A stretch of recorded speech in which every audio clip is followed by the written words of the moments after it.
Idan an mutu sai ka ji an ce Allah ya sa ta riga mu gidan gaskiya ko ya riga mu gidan gaskiya.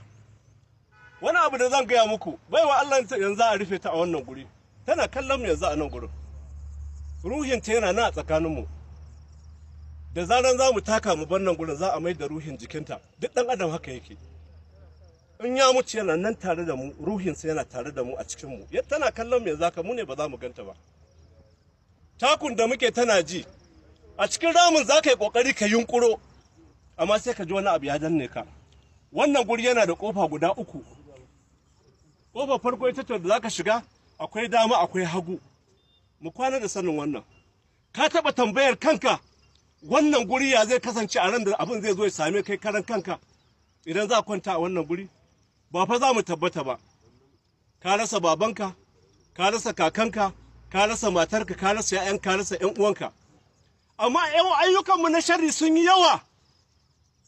Mun riga mun gafa da mun shagala da duniya.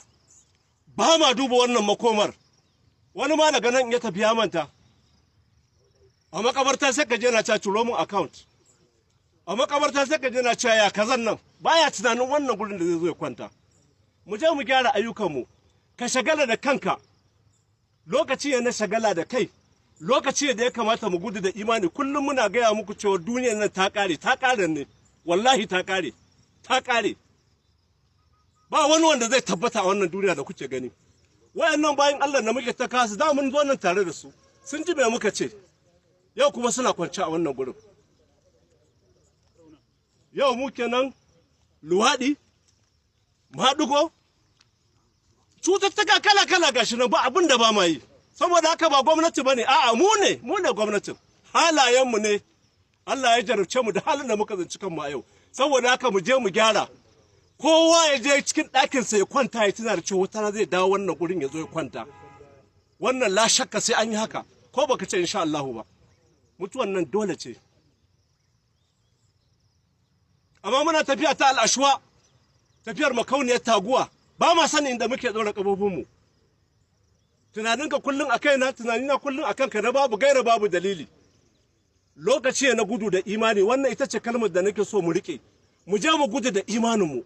Kowa ya je ya ƙoƙari ya gudu da imaninsa. Mu shagala da kanmu, wannan gurin gaskiya ne.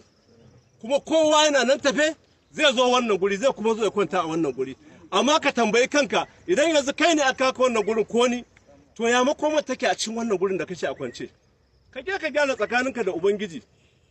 Amma tunanin ɗan adam da kawo wani tunani bai taso ba. Ya 'yan uwa musulmi.